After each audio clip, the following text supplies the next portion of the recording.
Aujourd'hui, on va vous parler, mes potes et moi, de Meurs, monstre, meurt. Alors, c'est pas une chanson des Misfits des années 90, genre, c'est pas le vieux film avec Boris Karloff, non, c'est un film, alors, me demande pas d'où c'est, hein, c'est l'Amérique du Sud, quelque part par là, Cordillère des Andes. Tu vois Cordillère des Andes? Bah voilà, c'est par là. La primera mujer sin cabeza aparece de este lado del río. El 28 aparece la segunda mujer. En el circuito de motocross aparece la tercera mujer. Hay un recorrido, un patrón que se repite. Y ese patrón es lo que vos llamás el monstruo.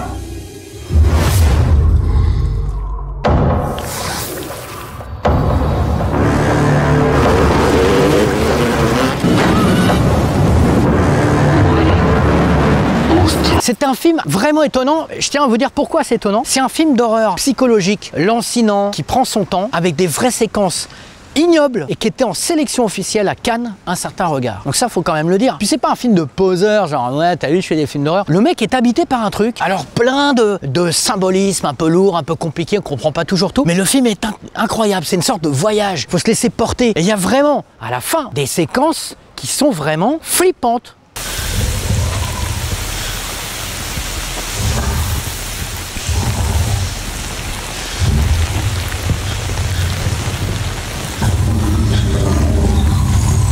Ça raconte quoi? Ça raconte une femme qu'on retrouve morte, la tête coupée, et on arrête un mec parce qu'il traînait dans le coin, c'est forcément lui, etc.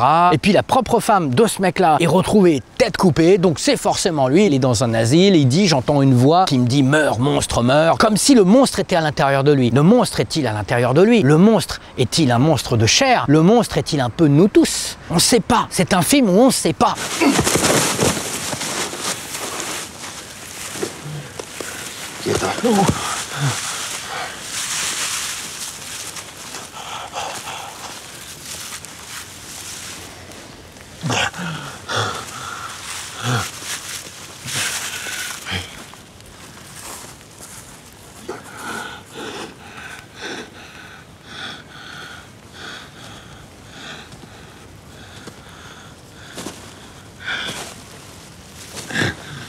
No te preocupes. Nosotros llamamos científica. Tómate el día. C'est un film arty d'horreur. C'est un film d'auteur, un film arty. Un film d'horreur, c'est un film d'auteur.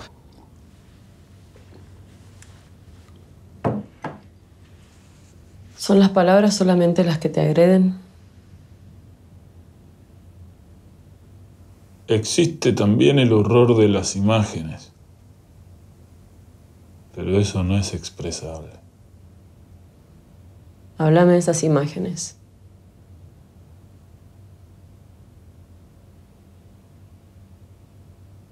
Es lo que la medicina llama cine. On est dans un truc de silence, c'est-à-dire que c'est un film qui prend son temps. On a Cruz, le personnage principal, qui est un mec qui parle très peu. Il y a énormément de silence entre les phrases. On prend le temps. Si le mec doit parler, on va pas voir un cut de ouf comme dans cette émission, par exemple. C'est-à-dire que le mec va pouvoir dire Cruz, je ne comprends pas pourquoi tu es parti là-bas. Pourquoi es-tu parti là-bas? Tu vois? Mais même presque plus que ça. Il peut y avoir du silence. Et il y a plein de silence dans ce film. Et je trouve que la mise en scène, elle colle avec les silences. On a ces plans magnifiques donc sur la Cordillère des Andes où tout est dans les détails. On discerne une certaine monstruosité dans cette espèce de beauté absolue jusqu'au moment où ils sont en train de se dire mais on ne sait pas toujours pourquoi, encore une fois. Hein. Les trucs sont toujours évoqués. Rien n'est jamais souligné. Ils sont en train de se rendre compte que meurt, monstre meurt, ça fait MMM, et il reconnaît que les pics des montagnes forment un MMM. Le film s'insère dans le décor, enfin, c'est complètement fou comme ça.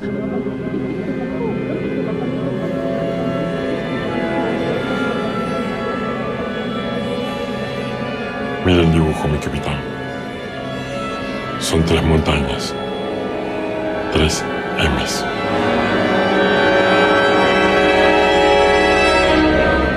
Y ese patrón, entonces, es lo que vos llamás el monstruo.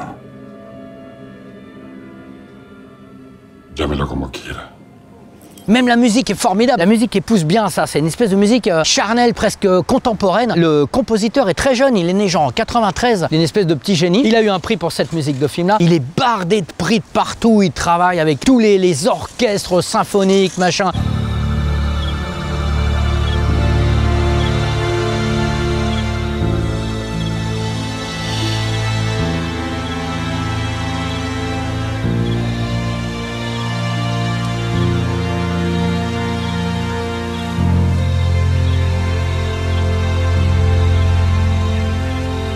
On peut rajouter vite fait que Victor Lopez qui joue, donc je vous l'ai dit tout à l'heure, qui joue Cruz, il est vraiment formidable. Tout en intérieur, parce qu'à la fois c'est un mec qui a une bonne gueule de molosse, mais en même temps c'est un type qui parle très peu. C'est un type qui a peur de son supérieur. C'est un type qui est un peu fragile. Donc c'est vraiment intéressant. Et il y a Stéphane Rideau. Alors Stéphane Rideau, c'est un mec qui a joué chez Téchiné, chez Ozon, chez Ritipan. Et c'est lui qui interprète cette créature bizarre dont je vous ai parlé sans en parler. C'est lui qui l'interprète. Pourquoi, comment, je ne sais pas. Ça c'est vraiment le côté étrange du film. Certains diront ouais c'est lynchien, mais en même temps quand on sait pas quoi dire on dit lynchien. Non, je dis que c'est juste un film d'abandon. Il faut s'abandonner à ce truc là. Ma scène préférée presque dans le film, hormis la fin, c'est quand le chef de la police dit à Cruz, il lui parle de toutes les peurs qu'on peut avoir. Et il parle de la pantophobia. Attends. Et il lui parle de la pantophobia. Pantophobia. La peur.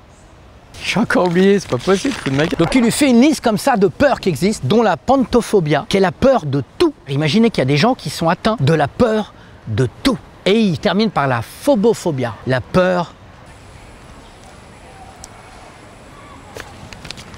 Et il termine par la phobophobia, la peur de la peur.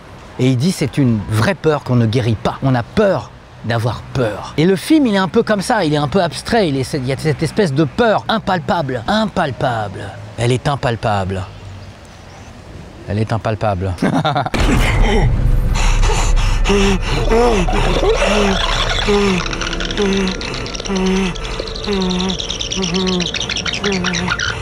Pero no tiene ninguna significación especial.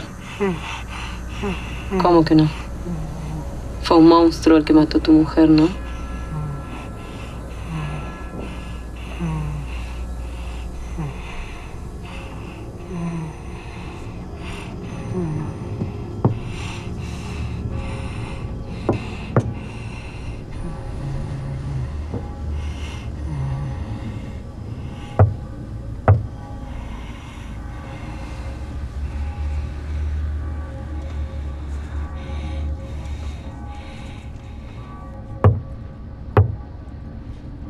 On est entre le film de croyance, le film fantastique, espèce de drame qui colle aux gens, et le film contemplatif. On est dans tout ça mélangé. Le réalisateur, on se dit, bah, tu vois, il a coché toutes les cases pour être à Cannes, mais en même temps avec un vrai côté chelou. Cette apparition de la créature qui existe ou pas, je vous dis pas, elle est vraiment malaisante. Malaisante. Jeepers Creepers, qui est un film extraordinaire. Jeepers Creepers, le monstre, c'est de la rigolade à côté de Meurs Monstre Meurt, je vous le dis tout de suite. Puis alors, ce qui est fou, c'est qu'à la fois, on a l'impression que les personnages, les acteurs, sont tous désincarnés. À force de pas parler, d'être des espèces d'êtres monolithiques, qui sont perdus, ils ont pas grand chose à faire de leur vie, ils s'ennuient. Il n'y a plus de mots, il n'y a plus d'amour, parce que les femmes meurent. Il y a aussi beaucoup d'histoires de femmes qui meurent dans le film quand même. On a l'impression qu'ils sont désincarnés, décharnés, qu'ils n'habitent plus leur propre corps. Et les mots ne sont plus là, à tel point que le personnage principal, Cruz, le fameux, qui a une gueule incroyable, il est génial ce mec. Les acteurs sont très très bons dans le film. Ça, faut vraiment le dire. La mise en scène est extraordinaire aussi, les plans, le montage, il n'y a rien en trop, etc. Et Cruz, à un moment, il est avec sa maîtresse et elle lui dit « Fais ta danse, j'adore quand tu fais ta danse. » Mais tu t'imagines qu'il va se mettre à danser à la John Travolta. Et en fait, il commence à faire des trucs comme ça.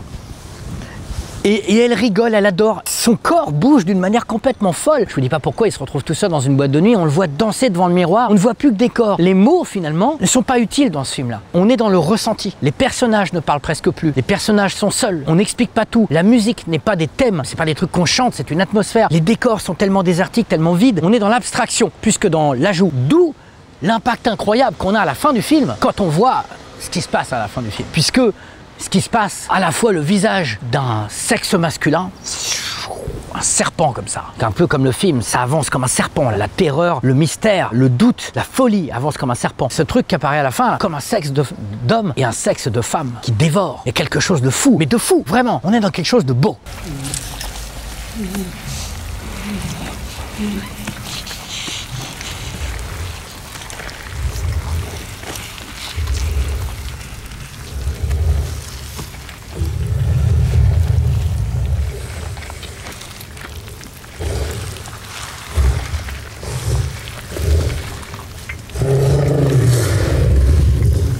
C'est un film très récent, presque inconnu. J'ai croisé un ami à l'instant, grand cinéphile, je parle du film, il m'a dit ce film n'existait pas, tu mens. Eh ben non, je ne mens pas, ce film existe. Il est sur Freakson. Et pourquoi nous terminons avec une petite poésie comme ça? D'abord parce que Domiti est elle-même la génératrice universelle de la poésie, ça c'est une première chose. Et aussi parce que ce sera le dernier épisode de Rurik en pitch. Pourquoi? Parce qu'on s'emmerde les amis, parce qu'on a envie de renouveau. On va se retrouver, elle, moi, vous, tous ensemble, dans des petits moments comme ça, coquins, on vous donnera l'adresse. Mais pour autre chose, ça va prendre une autre forme. Contemplez-vous aussi, contemplez, vous allez voir l'horreur s'immiscer en vous. Salut!